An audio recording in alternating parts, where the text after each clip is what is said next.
welcome to Out of the Box Radio with me, your host, Christine Blosdale. Out of the Box Radio is a weekly podcast of audible ear candy dedicated to bringing a fresh perspective on this thing that we call life. And each and every week, we're going to be diving into the topics that matter most with lively conversations on issues such as health, wellness, and transformational healing, all with the goal of creating a better world and becoming a happier human being. I will be your tour guide for this epic adventure, and each and every week we're going to be embarking on a journey with the ultimate goal being transformation to our highest potential. And now, let's get out of the box.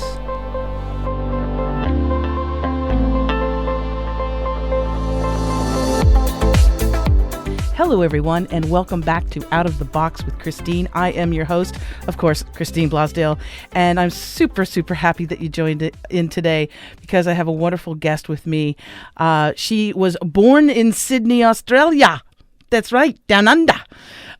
Jackie Loeb is an incredible comedian. She is a regular on the iconic sketch comedy series Full Frontal. She's worked all over the world as a stand-up comedian and is now based in Los Angeles. Welcome to Los Angeles, Jackie. Very happy about that. And I have her on the show today because it's my show and I can do whatever the hell I want to. And I follow you on Facebook. I love the bits that you do. You're just so damn funny. And I was like, I wanted you to be on Out of the Box. So welcome. I tend to agree with you there. I wish I sounded more like you, Christine, and not so much like I was born in Sydney and like this. Oh, I love it when you talk like that. Do you say dinner? Dinner. What else do we say? There's dinner and doona. Doona is what you would call, of course, Americans have to make everything emotional, a comforter. It can't just be called a doona, a quilt. It's got to be a comforter. We go to bed, we want to be comforted. Well, so there's dinner and dinner. Yeah. My wife says, are you ready for some dinner? Well, it's better than old world Australian would be. Come and get your tea, love. Come on inside. And you'd be talking to your husband too. Come on, love, come inside. That's enough. Time for tea. But there's something so beautiful about I love your accent. I love all Australians' accents. I just think I like it, except for when I hear it, like when we're doing something like this. And so you're not going to listen to the show? No, I'll go home and listen to it 5,000 times and pick my accent apart and think, oh my God, I sound hideous. And because I think I sound transatlantic. I think that you can't actually tell where I'm from. And then I get home and I listen to you and I sound like this. So what brings? Well, I'm guessing that what brings you to Los Angeles is some opportunities to do your comedy. Oh, I came here actually for the lack of opportunities and just to sit in my room, which I do a lot of.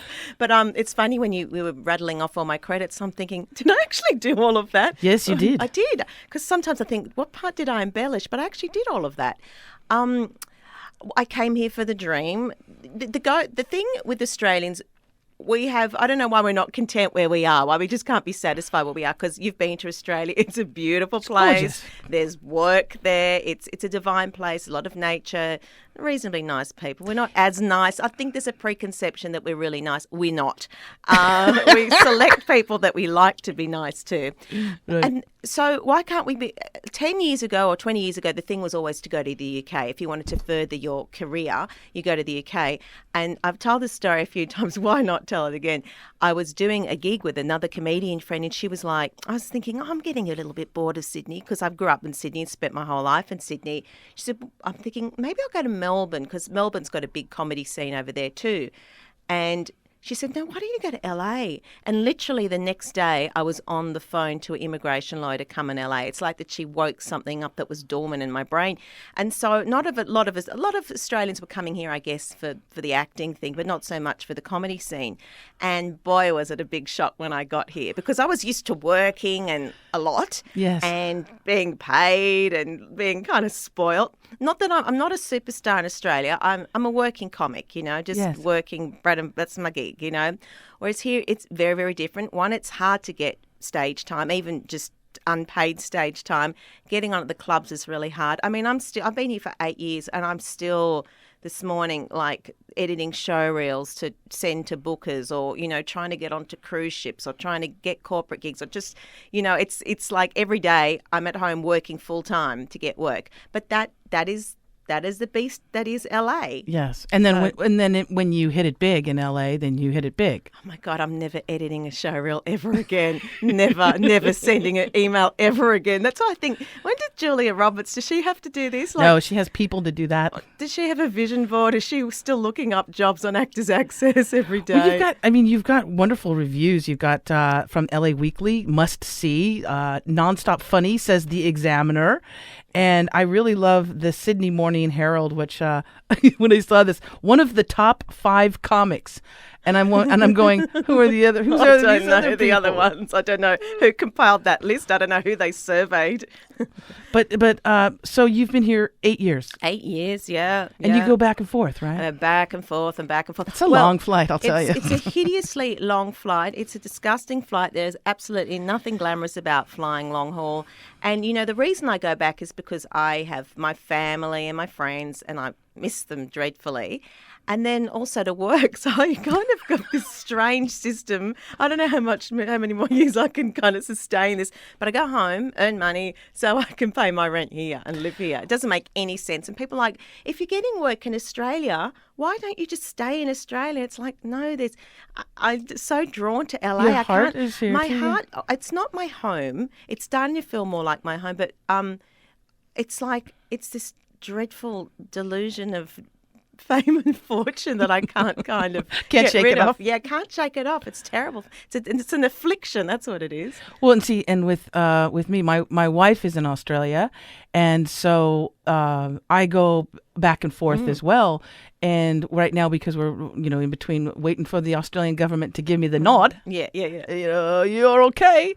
The thing is that it might, for me, it might be like the opposite about being there and being able to work and find work. Whereas here, I know I have that. So it might have to be the same thing where, I live there and then come back here to work and make my meat and potatoes. But there's a smaller pool in Australia. So I'm going to be a rock star in Australia. Yeah, totally. Well, the problem is that everyone here is in the creative field. So it's like there's no novelty factor in being Australian.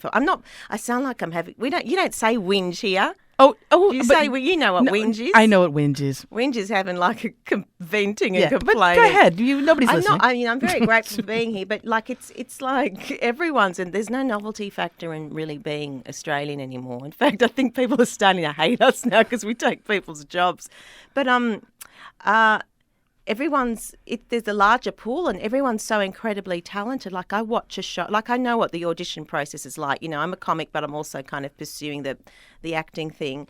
And it's such a process. Like, you got to do a self-tape and then if you're lucky enough, you get called in and then you get called in again and then you've got to be approved by. So my point is, I think I've got a point, is you're watching TV, there's no one bad.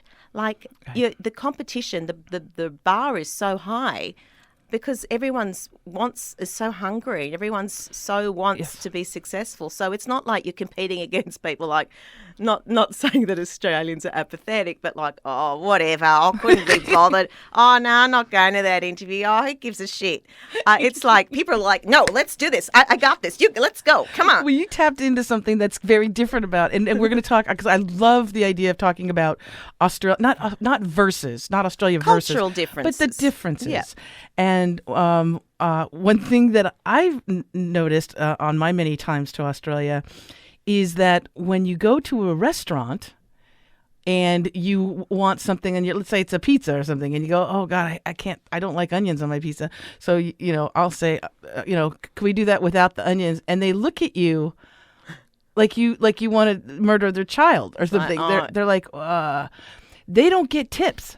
No, because we have a decent living wage. That's why we're not.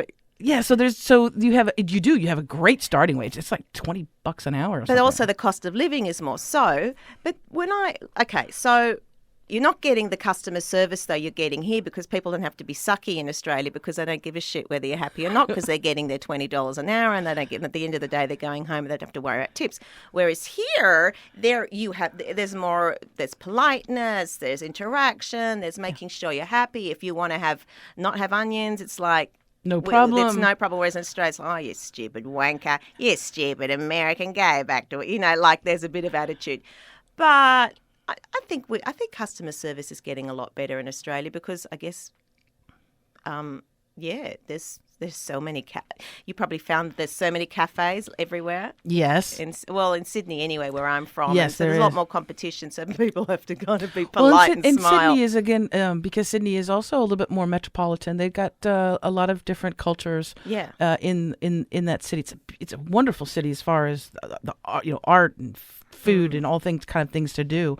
What would you say your biggest perhaps misconception about America or Americans? And now we're talking different because obviously you're in Los Angeles. Yes. So let's, we can narrow the scope down. But maybe something that you thought about us, and then when you got here, you were either surprised or... Yeah, I think, just through, I guess, mostly the media. And remember, I've been here for 8 years, so things have really changed and the industry has changed a lot. I guess I had this preconception it would be very plastic and very kind of backstabby, but it's not. I've found people to be incredibly encouraging and nurturing, and I feel that it's an open playing field for everyone, whereas in Sydney I find, in Australia it can have a tendency, particularly in this industry, to be a bit cliquey, but I find here everyone's given an opportunity, and I think that's what keeps me here, is that you get a look in. Like I had an audition where I was pinned to do the job, and then what's her name? Laura Linney or someone got the job, and it's like, okay. So Laura Linney. But the thing is, I'm being considered for these jobs, whereas in Australia, I would never have that opportunity, Correct. So I think it's, for all it's, LA, that was a big misconception, and that I thought it would be very backstabby. But I find other actors, other comics are always telling me about other comedy nights, and do you know about this, and do you know about that? And so I was actually quite surprised. And I remember my first show, there was a young American girl. I'll never forget this. It was my first gig, and this young American girl came up to me and gave me a hug and just told me, was just so supportive, and I actually started crying. But talking about Americans being emotional, but it's just I felt appreciated. Yeah, I think sometimes I feel a little bit take it for granted in Australia with my work. I don't know why. Maybe this is just my own insecurities and paranoia, but I feel kind of valued here. Like when I get up and do a 5-minute, 10-minute spot, I feel people, they get it and they appreciate me and they like me, which is nice. It's nice to be liked. It's wonderful to be liked. Yeah. And what would you say, what are the things that you really love about America and Los Angeles in particular? But what are some things that you really love about being here? One, definitely the opportunities, and it being an open playing field and being considered for things that I wouldn't get to do at home. What else? Uh-oh. Now I've hit a roadblock now. What else? The gasoline is a lot cheaper. The petrol? The organic food. Not that I'm such a aficionado of organic food. I eat a lot of junk food. But it seems to be very accessible, affordable. Food is cheaper. Like I'm at the grocery store every day, like something to do in between jobs. Food is great, affordable. When I first moved here, the rent was great. I was like, oh my goodness, we can get a 2-bedroom apartment that's modern with a swimming pool for like $1,200 a month. That's now gone out the window. That doesn't exist anymore. Yeah, rents have gone up. It's gotten ridiculous. But that was certainly, wow, this is great, because Sydney is incredibly expensive. It's one of the most expensive cities to live, You would be isn't paying it? that a week in Sydney, $1,200 for a 2-bedroom apartment in a decent area. Yeah, maybe I've exaggerated for dramatic effect, but close to it anyway. Yeah. What else do I really like about it? Food, rent, opportunities. People are really nice. I like the people. They're very polite. And I'll never forget, I was living in Hollywood for 6 years, and I saw a group of guys, and they had their baseball caps around the wrong way, and I thought, they're thugs, they're gonna get me. And then I listened to their conversation. They were talking about literature. And they were saying, did you know such and such was actually feminist? If you reread his books, it's got this feminist perspective. And it's like, okay, yeah. And the men, not that I'm like all that interested in men, but you can have a conversation with them. I find Australian men, this is a terrible, terrible, gross generalisation, but I find American men a lot easier to talk to. They're polite, Really? They're gentlemanlike, they'll open the door for you. I'm all for equality, except for when it comes to opening doors. They can open the door for me. But and I feel like there's not an agenda. Like, it's not that they want to pick me up or anything like that. Maybe they do. I feel like in my heart that they don't really want to. Whereas I feel sometimes with Australian men, they can be a bit yobbo, you know the word yobbo, a bit blokey, bit blokey. Blokey? A bloke, yobbo, like, what's it called? Not a predator, like that. Can't think of the word. Like a big gorilla?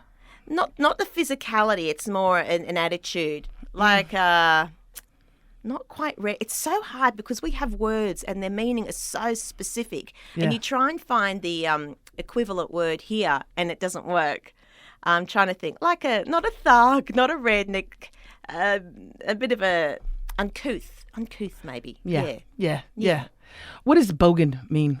Bogan is like uncouth. See, bogan has a very specific meaning. See, in New South Wales, where I'm from, bogan wasn't a big word. We would say, this sounds so elitist, we would have a word at school, oh, you're Westie. And Westie was basically picking on someone who lived out west who had, probably like a lower socioeconomic demographic. So it was pretty awful and elitist, but that was kind of on par with bogan. But bogan means something different. Bogan is like... Is it like our version of like white trash type? Yeah, kind of. You're bogan. Yeah. Maybe right. not as extreme as that kind of white trash sentiment, but yeah, like, oh, yeah. Oh, now I want to say, oh, yeah, drongo. That's another word. Drongo? Drongo. Drongo is kind of old. Drongo is kind of like old school 1950s Australian bogan. That's what it is. Christine, when you went to Australia, did you hear old people talk like this? Yes, they did. I don't know where that accent comes from. I don't know, but it's quite, because it draws you in, actually. And it doesn't matter where people come from, because Australia's quite multicultural too, whether they were born in England or India or China. Everyone, once they hit 80, they end up talking like that, and I don't know why. They do.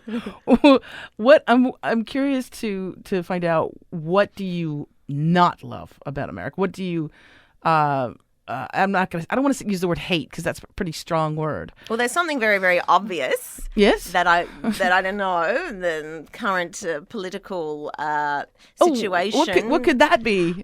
Someone who might be in control of things at the moment that I dare not say. Dare not speak thy name. I don't want to get death threats or wake up with like a rat in my bed. But that I'm not particularly keen on.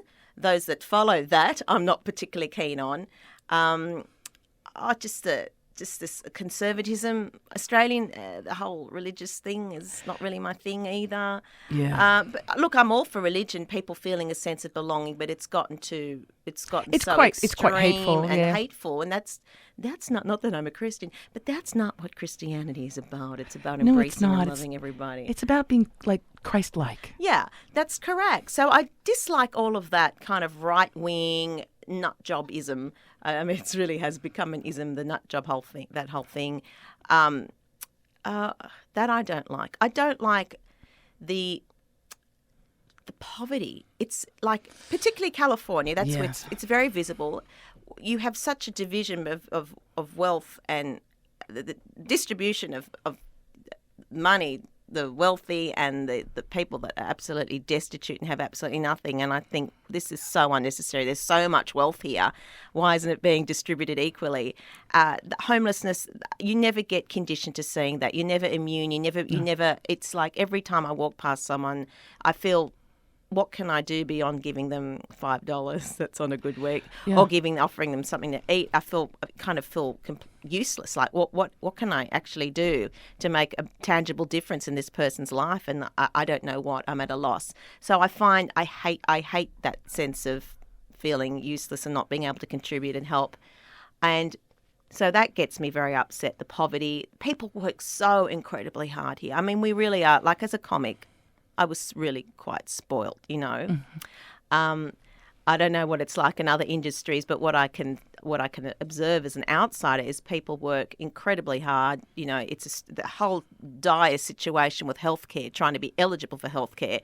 If you're low income, you can get Medi-Cal, but if you earn $1 over their threshold, then you're paying $500 or $600 a month for basic health insurance. So the health insurance we have, you know, universal healthcare. And in Australia, we're very, very lucky to have that in place. So that's another thing that irks me. And yeah, people having to work 2, 3, 4 jobs to pay rent or to survive, or pay for minimum wage to earn, $7 or $8 an hour. It's just ridiculous.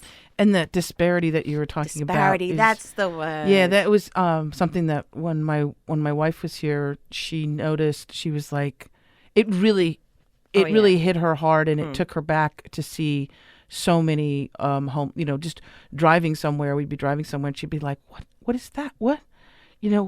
Why is that person just on the side of the road there? He's nowhere to go. It really impacted her because she's never seen that. No. You don't. There's not. It would be in Sydney. There would probably, because just the population. Maybe there'd be a little. Yeah, a little more and it's getting homelessness. worse. It's getting worse. I did a gig a couple of years ago in the city, and downtown, as you'd call it here.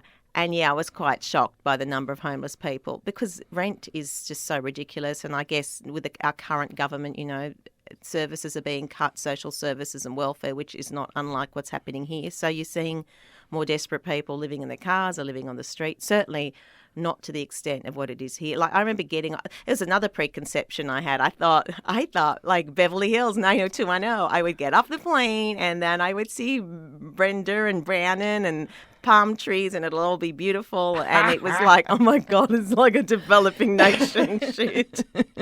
I literally thought, oh my God, this is a developing nation. Where am I?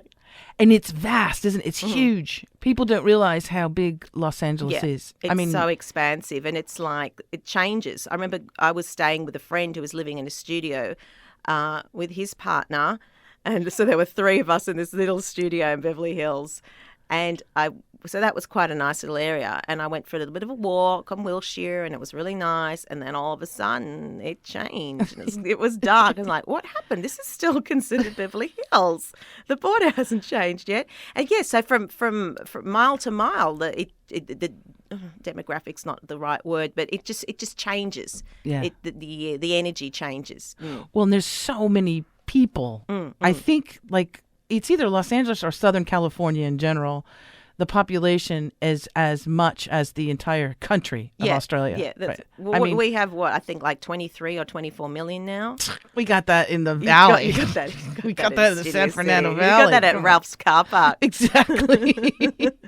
It's what I love is that you have that that blend and that comparison. And do you bring this out in your comedy acts as well? It's all about me. Yeah. I talk about being like a fish out of water here, because culturally it is. We kind of all look the same, but it's different. It's a different.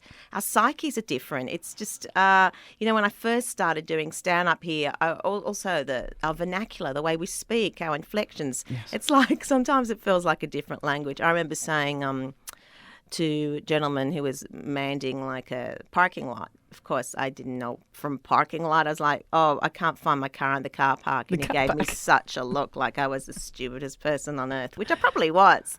Yeah. So, sorry, I forgot the question. No. Well, I was just talking about you bringing this to your act. Yeah. Oh, yeah. I talk about every little experience that I have. Sometimes I subject myself to really horrible experiences, so I've got things to talk about. I talk a lot about acting because that's my world, and I talk about auditions, and whether it's appealing to the broader audience. It is here because the broader audiences are all in the industry. They get it. And then I take that material home and I'm thinking, am I like alienating like everyone in the audience? There's probably one other actor in the audience if I'm lucky. But they tend to get it. I think that universal experience of being rejected, everyone can relate to that. Yeah. Well, and everybody knows even if you're thousands of miles away, you kind of understand the whole Los Angeles. It's the mega, metropolis of comics, music, the entertainment industry in general, television, movies. It's all here. It's a cultural hub, and everyone wants to be here. I'm part of a group on Facebook called Australians in LA. Oh, And really? yeah. You should sign up. It's great. It's mostly a resource. I'm looking for a roommate. Does anybody want to buy my car that doesn't work anymore? Or what's a big one? Do you know how I can get a job on a travel visa? Like, it's all that kind of stuff. Does anybody know where I can get Tim Tams? Yeah, that's a big one. Oh, yeah. Or sometimes there's like alerts like Tim Tams are at the 99-cent store in Burbank. There literally is. There was something on the other day about Tim Tams at Target in, I don't know, Sepulveda or wherever it is. So I still can't say Sepulveda. Is that how you say it? Sepulveda. Oh, I said it right. Yeah, Wow. did it I'm good. learning the language. It's great. Or you could say Sepulveda. So, no. No, No, that would be cultural appropriation. You can't Yeah, say anything anymore. I'm on a Facebook group of, it's Americans in Australia. I figured I might as well, put that out there as sure. well, right? So they're there, and their comments are, related to food, little weird food items and things that they apparently can't get there in Australia. And the huge thing is the visa and this double taxation thing. It's so much fun. Do you Christine. have that? Do you have that being Australian? Do you have to do the... There's a reciprocal thing, yeah. The worst thing for me now is back in Australia. So when I go home, because I'm considering giving away all my tax information, I'll give my social security number and my PIN number over the microphone too. The big thing for me is because spend most of my time here, I'm no longer considered an Australian resident for tax purposes. So all the perks of not earning a lot of money, we no longer have. This is so boring. I sound like an No, it's accountant interesting grade. to me.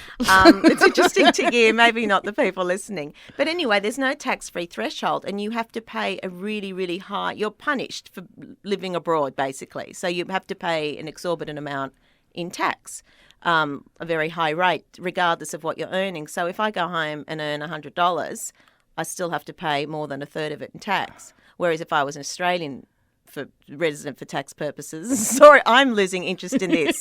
I'm boring myself. I think I'll end the subject. But you there. get taxed you're still an Australian citizen. Yes. And you're here on a work visa. No, I got a green card. You got a green I didn't card? even have to marry anyone or anything. I got one. Wow. Yeah, I was very lucky. You slipped right in there. No, I worked. Well, with the thing with the green card and the O1, the alien of exceptional ability, because I was on the alien of exceptional ability visa. That means you're special. It means I'm an alien, and I don't know what I'm exceptional at being an alien. I don't know. So, but it's almost like fame by association. So for the green card, you had to qualify for a certain amount, 9 out of 12 categories. So say editorial in a newspaper. So it's not about what they wrote about me. They could say Jackie is a stupid fool, but it's about the circulation of the newspaper. So they said Jackie is a fool in the Sydney Morning Herald, which has a distribution of 24 million people. So that's what the focus is in, not what they say about me. Isn't that great? That's brilliant. Yeah, it's fantastic. Whatever money you make in the US, of course the US will tax you. Yes, right? But I don't get taxed in Australia. I don't, unless once I hit, I think, a certain income level, then they might start dipping their greedy paws into it. But at the moment, they don't. Because the US has this lovely thing that they'll tax you no matter what, unless you are dead. Yeah, and even then they'll find a tax. Or you what is it when you denounce your citizenship? When you yes, yeah. No, the long arm of the IRS. Yeah, we love the IRS, don't we? Yes, we do. Lovely people. They are good people. I dare not say anything derogatory about your leader or about the IRS or about anyone. So you have guns here. We don't have guns in Australia. In Australia... That's a big issue that Australians have with us. Yeah, I'm a pretty kind of passive Zen kind of person, but get me in the car and I'm all over the horn and I'm swearing and I'm losing my shit, losing my cool. Whereas here I have to show some restraint because I'm like, if I blow the horn at someone could reach into their glove box and shoot my head off. So I've had to exercise a little bit of decorum when I drive now. Hey, Out of the Boxers. We'll return to this program in just a few seconds, I promise, but I wanted to tell you about something that I am so excited about. It's my very own personal development program, and it's called Accelerate Your Dreams. If you want to start your own business, write a book, create healthy and happy relationships, or simply lose weight, our goal is to get you there. You can find out more by visiting accelerateyourdreams.com. That's accelerateyourdreams.com. Check it out. And now back to the program. It's that was the thing when the last time that I was in Australia. I had asked, like, what's your perception of Americans? I was asking just everyday average Aussies what their perception was, and the number one thing. Well, first of all, they were like, "How could you?" And they're pointing, and I'm like, "Me?" No, because Kristen, you are personally responsible. Yeah. How could you elect a person like that into high office? And I was like, "Oh, you talking to me? I didn't do it." But then the second the thing was, like, they were like, they're afraid to come here because they think that they're going to meet their ultimate demise by the end of, from a gun. That this just because that's all they see, which is just violence. Which is in the realms of possibilities. Well, sadly. yeah, because you turn on the news and there's somebody, in a Costco or. I think it's like we kind of this incredulous thing of like, okay, we've had a massacre here. There's been another massacre. There's this. Why is there no action taken on gun control? I think we're just gobsmacked by the complacency about it. And Australia we had a horrible strict gun control, right? We had a horrible massacre back in 97, and we had quite a conservative prime minister in at the time. He was quite liked. People like me didn't necessarily like him. He wasn't great in terms of social issues, but he was good. It's all about the economy, like a strong economy, but then cutting services. So the reason they've got the strong economy is because they're not spending any money. That's why. Right. So he banned guns. So that was one really, really proactive, positive thing that he did. And it only took one massacre, whereas here it's massacre after shooting, schools, churches, synagogues. It's endless. And weapons is a big industry here, not just handguns and things like that, but also military as well. But also the mentality of, he's got a gun, so how am I going to protect myself if he comes at me? What am I going to do? So everyone's that terrible mentality of that we need something to protect ourselves. Do a kickboxing class. I always say get a can of hairspray and a lighter. You get a flamethrower. You're good. You're good. Something very, and I was very grateful for. Was it a year and a half ago, around that time? Same-sex marriage was finally made legal. Yeah. In your homeland. Of Australia. Yeah, but they had to do like that horrible I have my partner in Australia too, and she was telling me. It was like a week before the vote, when they were going to make the decision, and she went to the post office and she looked up in the sky, and the first thing she saw on the start of her day was vote no. So all those horrible homophobic assholes, I can say assholes. Go right ahead. Came out of the woodwork. It's a bit like Facebook, people that perhaps didn't have an opinion before. It's like, I don't want to know your opinion. You found out who hated you, basically. Yeah. So in that respect, it wasn't such a positive thing, but the outcome was very positive. Well, we were very nervous about, obviously, because having your whole future decided upon the general public. We don't necessarily have a lot of faith in it. And here's what it was too. It was a postal vote. It was a vote. So they sent out all these letters, I guess, or letters in the post, and it wasn't so much like they didn't say like, do you think that same-sex couples have the right to marry? No. The question was framed in, do you agree in changing the definition of marriage? And I'm thinking of all those 85-year-old nanas and looking at this and going, they want to take away our marriage. They want to kill my husband. They want to kill you. They want to take me away to a nursing home, and then they're going to kill my husband and then going to sodomize him in jail. Exactly. So the fact that we were just we were listening to the whole when it was coming down and the vote, the final thing. We were so nervous because I was like, "Oh, it was horrible. It was terrible." And then there's a lot of blokes. There's a lot of blokes. Yeah. There's the level of anxiety within our community at that time, leaving our destiny in the hands of strangers, and thankfully there is that inertia though with Australians where they couldn't be bothered going to the letterbox and putting the thing in. So a lot of people that were probably against it. A lot of the blokes and the rednecks and the senior citizens who probably couldn't be bothered going to the letterbox. So that eliminated probably a large percentage of people that could have potentially voted no. And then you had the the LGBTQI, et cetera, community being really, really proactive, really, really visible, encouraging their family and friends and allies to vote. So I think it was through our community being really proactive and encouraging people to vote yes, also because their friends and allies wanted to vote yes, and people being lazy and not going to letterbox. What I did get upset about, and the media's a little bit naughty, I was watching, it was actually the ABC, and we just got the yes vote, which was wonderful. And they went out to the western suburbs of Sydney, where it's a very, very high migrant community, very, very multicultural. And a lot of them are not born in Australia. I'm only first generation. I mean, my parents, my mother was family, all refugees from Europe, and so I'm only a first generation. So anyway, they went out west and they said, "How did you vote?" And they said, "I voted no, I voted no." "Why did you vote no?" "Because of my religion, blah, blah, blah, blah, blah, blah, blah." And that made me a little bit upset because I think about the LGBT, et cetera, community, and I think that we're always supporting the underdog, always. Yeah. We're always vocal, the plight of, immigrants, everything.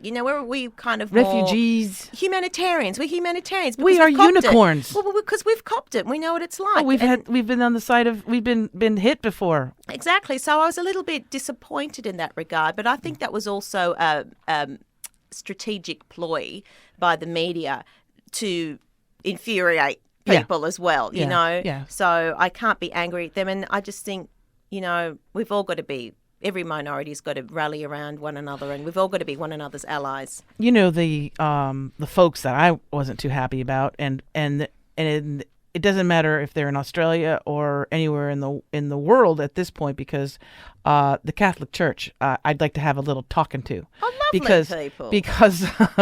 Because leading up to, and literally like just as people have these papers in their home, leading up to it, they launched a campaign that was so vile, equating, if you let same-sex couples marry, then you are, and get this is the Catholic Church saying that you are going to get child abuse. You're going to get child sexual abuse. Let me say that again. The Catholic Church was saying that gay people getting married was going to mean that children were going to be sexually abused. Because they're such high pillars of the community.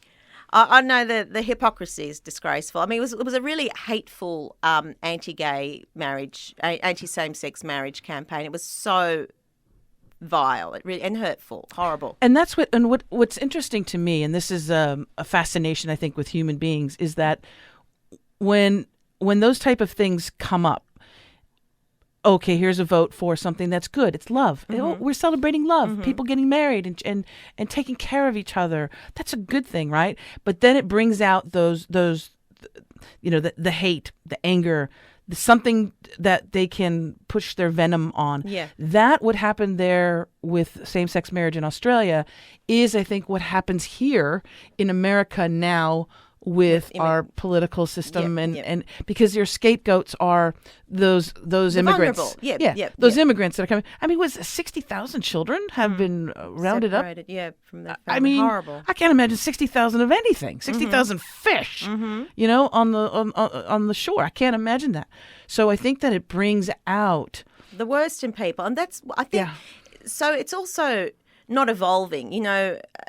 100 years ago, perhaps we couldn't do. I can't even think of an example. But it's society. We're evolving as human beings, as inhibitors of Earth. And I think people feel threatened.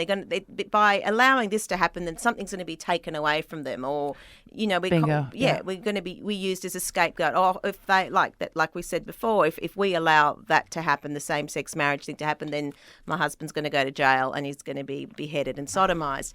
And the whole child molestation thing. Why there is any association with a same-sex loving couple, equating that with child molestation is beyond me. I don't know where that association comes from. Well, it's false, obviously. It's just another way to perpetuate hate. And it's fear mongering as well. You had mentioned your partner. Yes. Your partner's in Australia? Yes, she's in Australia, and I have the same thing as So you. you have a long distance. I have a long distance thing too. You know, it's gotten to the point. Well, wow. I go home twice kind of a like year. twins. That's right. We've got the same hair. So I go home. I go home twice a year, and she usually comes here once a year. And then it's gotten to the point where we FaceTime every day. Yeah. But we'll FaceTime, and we're not even talking. Like she'll be checking her emails, and I'll be fiddling with something or watching. Well, the time difference sucks. Well, the time difference is bad now because I always say we're 7 hours ahead yesterday, so that's ridiculous. But that just makes sense in my mind. The time difference isn't great now. When we're not on daylight savings, it's a bit better. It's 5 hours. I look forward to that. Like Yes. it's Christmas. Yes. Like I get an hour, and then you guys have you have your daylight savings time. Get another hour. Yeah, it's but hard right now now. it's the hardest. It's hard because it's the 7 hours difference. It's not 7 hours. What's 24 minus 7? It's like 18 hours. 16 hours? 16 hours, something. It basically right now it's tomorrow. It's actually 56 really years time difference. That's yes, what it is. It's what it feels like. My wife and I, we do the WhatsApp. Wait, you say you FaceTime or do you? We FaceTime and we will literally not talk, and she'll be cooking and she's banging the pots and pans around. I can't even hear what she's saying and she's talking, and I'll be checking emails. Like I have my phone sitting on my computer, so I'll be scrolling through Facebook or checking emails and not really even talking. But just so that they're it's there. nice though. I still feel the connection. I'll because of the time difference. It's if it's one, and I'm a late night kind of person. I can stay up pretty late. Mm-hmm. But after a certain time, I'm like, I gotta go to sleep, and she hasn't even started dinner yet, right? No. So sometimes we'll just leave the phone on, and I'll just say, please, just sleep with me, and we'll sleep. That's so nice and yeah. romantic. You're so new, aren't you? How many years have you been together? 2 years. We've been married over a year. Oh, so. that's lovely. That's nice. We don't do that.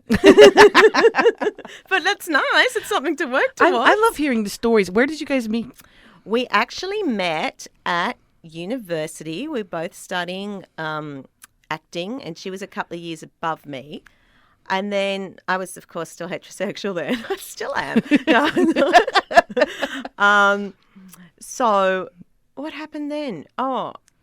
And then I started doing comedy, and she started doing a little bit of comedy. We kind of reconnected, and I knew that she did a little bit of teaching and stuff. I thought, hey, do you want to get together and write a show, like a theatre and education piece that we can tour and blah, blah, blah, blah. I had all these big dreams of travelling regional Australia with this play that we'd written.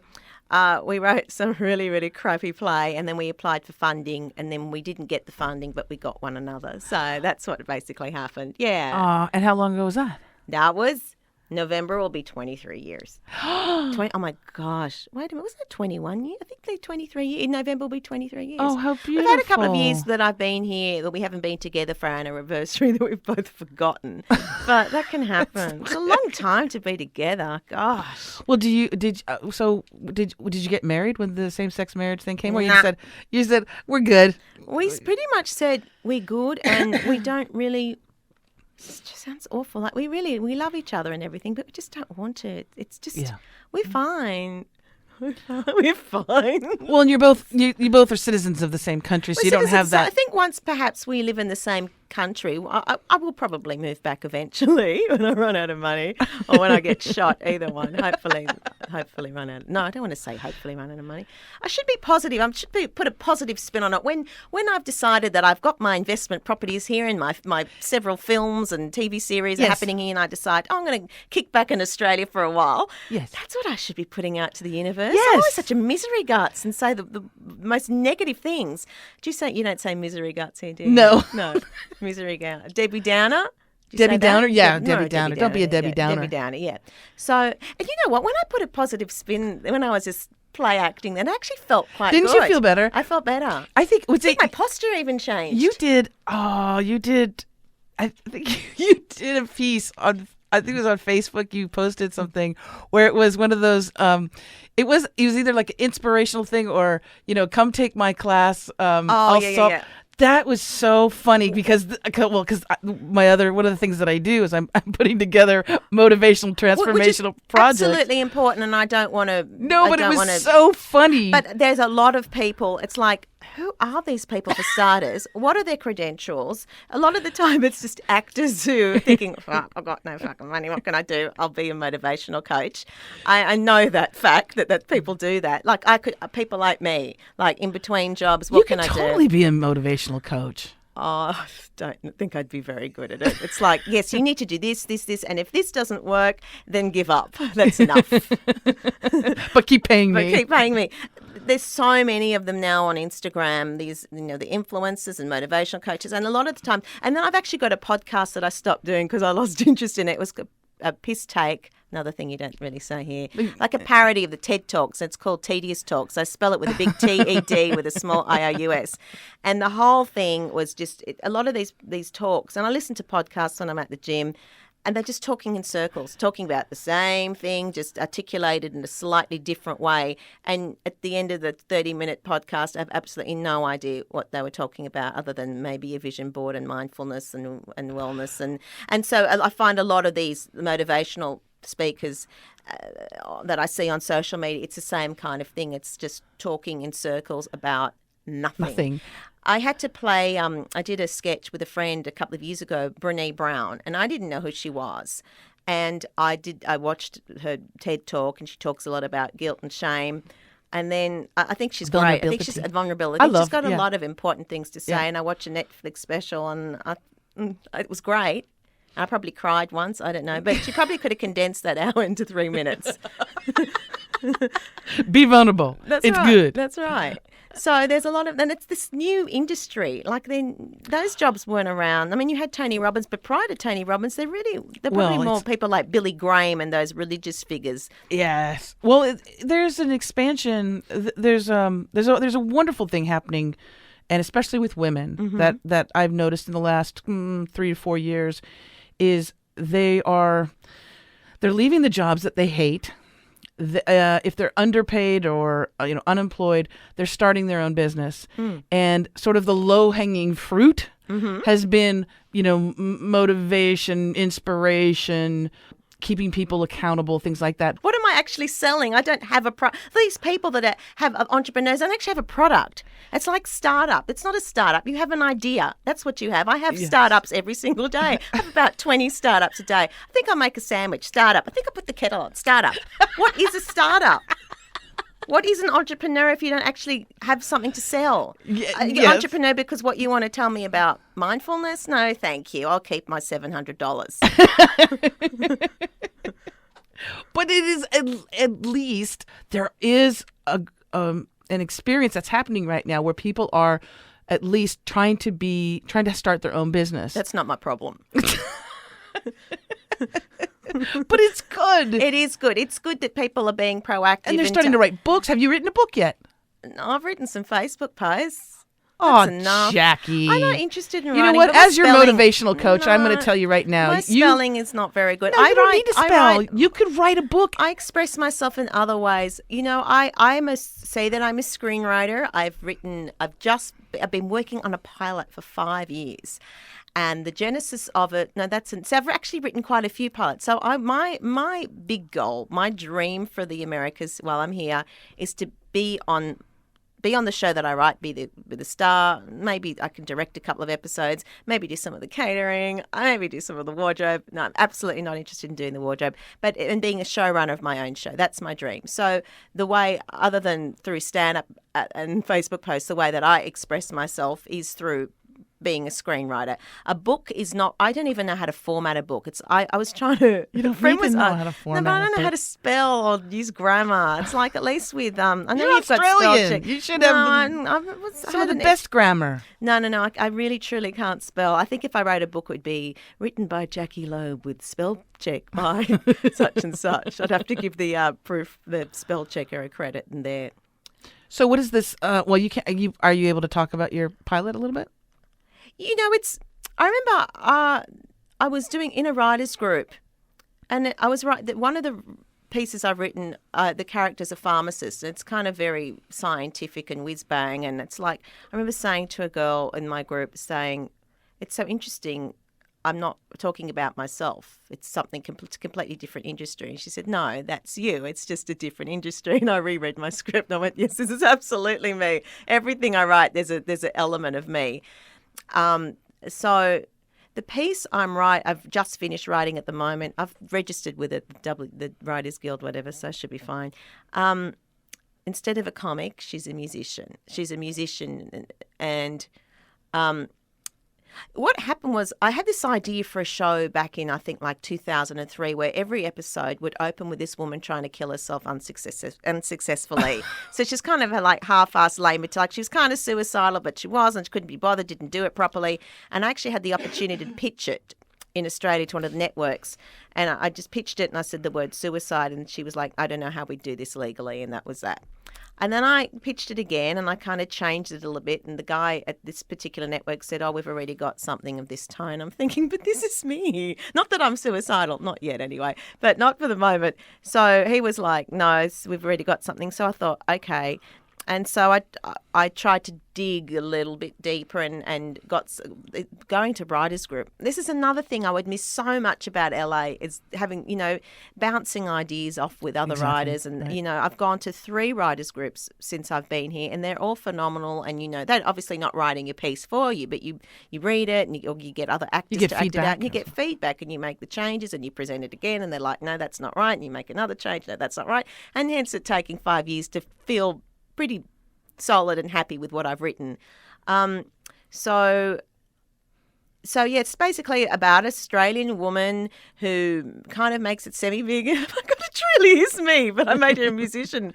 Kind of makes it semi-big in America? Yeah, semi-big. It's big in Australia. And then she meets a gentleman who's also from America and she moves to America with all the promises that her career is going to skyrocket and blah, blah, blah, blah, blah. And then that doesn't happen. And then she becomes a misery guts. And so it's kind of all about her trying to reconnect with the person that she was and blah, blah, blah. There's a lot more to it. That's a really bad pitch. Imagine if I had the opportunity, like, what do they call it? Nobody's listening. They call it an elevated pitch. So, Jackie, tell us, you've got this opportunity. We're looking for a show. Tell us, 30 seconds what your show is about and go. It's about, it's not me, but she killed us. No, she didn't kill herself. And then the woman, no. And then she's in Australia and then she met this guy and she comes there and yeah. So yeah. You want to make it? That's the pitch. I don't actually know anyone in Australia that talks like that, by the way. Well, you had mentioned in this that she is a musician. You also dabble in the musical things, don't you? Dabble, my friend. Yes. I've been playing guitar since I was a child. I play a bit of piano. I play drums.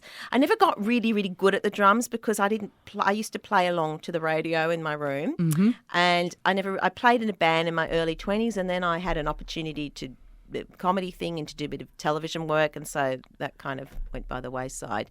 But no, I love my music. I think if I had the choice with actor, singer, comedian, I think I would want to be fronting a band, have a band, in front of a band. Yeah, I think that would be really cool. Which I've done. It wasn't cool at the time, but in my fantasy, my mind is cool. But actually doing it wasn't cool at all. Well, what's beautiful is that the songs that you write that I've seen on on Facebook and things like that, they're extremely funny. They're beautifully done. I'm like amazed that you have that ability to write those kind of write humorous lyrics and also perform so well on the guitar, and I've seen you on the keyboards as well. Yeah, did you hear the new one? No, what's the... Finally me, I can finally be free. My heart's filled with glee, 'cause I'm pre-diabetic. It's not quite diabetic, almost diabetic. And that was based on a visit to the doctor a couple of weeks ago who told me I was pre-diabetic. So, yeah, because when you, as a songwriter, a lot of the subject matters and themes are already taken, like relationships, love, children, animals, pets. But diabetes? Diabetes, no, not so much, no. So I'm really digging at the bottom of the barrel for subject matter for songs. But that's what stands out.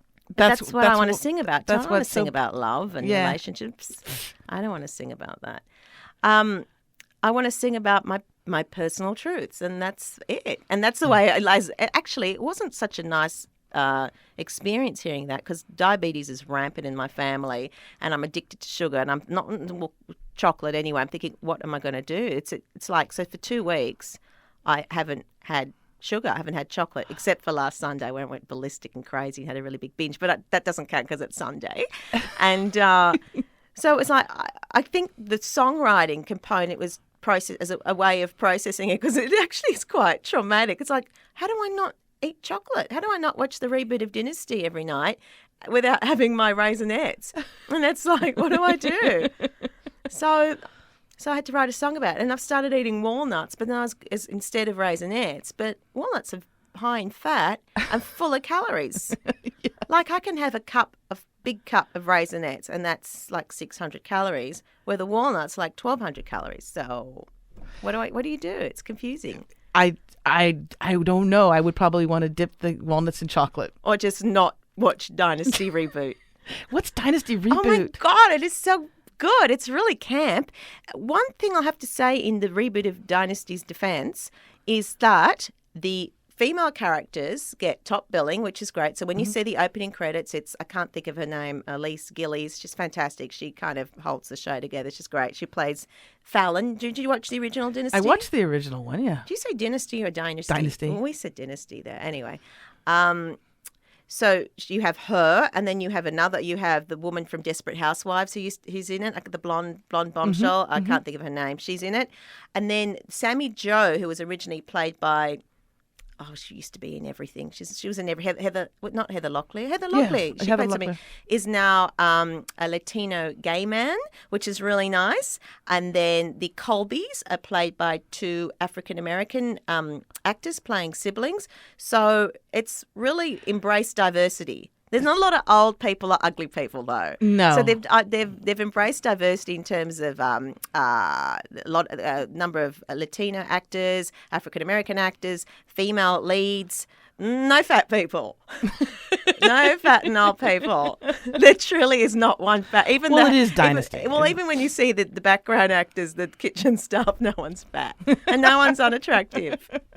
But yeah, it's very camp and over the top, and there's flaws in the storyline. Like, I was Googling, how was Blake Carrington that child's grandfather? And I was Googling and researching, and he wasn't. But they said he was the grandfather, so I just took his word for it. You actually Googled it? Oh, yeah. I stop. It takes me 3 hours to watch anything because I stop and think, who's that? And I get on IMDb. I'm thinking, oh, what's he done before? That's not his original face, or stuff like that. Yeah. Oh my God! I don't watch that much television. The only thing I got addicted to was Amazon Prime, and I started to watch. I started to watch Lorena. I don't know Lorena. Who's she? It's the Lorena Bobbitt story. Oh, Lorena! I haven't watched that yet. But I know what happens. No, you don't know what happens. Oh. Watch it. So all I know, he got his dicky bird chopped off, and then he became a porn star, and I don't know what happened to her. Oh, well, this is the thing. You find out what happened to her. Oh, but that means I can't watch Dynasty. You got room for both. Little Dynasty, little Lorena Bobbitt. Right. Jackie Loeb has been my guest. Thank you so very much. Where am I going? What am I going to do now? Well, we only have an hour, and we're at the end of this program. But I hope I've imparted some wisdom. I hope I've been fun. I've talked a lot about negative things, but I have a tendency to do the comics do that. That's our default. That's our go-to. It's been fantastic because I know that people now they feel like they know you. But so how can people get in touch with you? Oh, I'm not telling. They can find me on Facebook, or they can follow me on Instagram, Jackie Loeb Comedian Woman, which is a bit of a parrot, Dr. Quinn Medicine Woman, Jackie Loeb Comedian Woman on Instagram. And on Facebook, they can it's Jackie Loeb, and it's spelled Jackie, and Loeb is Loeb. That's right. So thank you so very much. It's my absolute pleasure. Thank you for giving me something lovely to do on a whatever afternoon it is. I've lost track. No problem. Would you come back again too when it's got some stuff going on here? That's an enormous amount of pressure that I have to have stuff. What I'm not good enough just to come when I'm unemployed. Okay, you can come when you're unemployed. I would love to be here. Check out Jackie Loeb. Check her out on Instagrams and Facebooks. It's Jackie Loeb. And again, if she's performing anywhere near you, please do see her. If you're listening to this in Australia, see her when she's there. Yeah. If you're listening to this here in the Americas, see her when she's here. I want to thank you, wonderful listeners, for tuning in again this week, and remind you. Can I do some background? Yeah, you can do that. You can always edit it out afterwards. Yeah. Okay. Just want to thank you so much for tuning in this week. And I want to remind you that you can subscribe to this podcast channel on iTunes, iHeartRadio, Podbean. Also, you can subscribe to the YouTube channel and share this program with others. You know you want to share it with your friends. Share this program through YouTube. It's much easier to do on your social media. Until next time, I want to remind you, as always, to think outside of that box. Bye for now.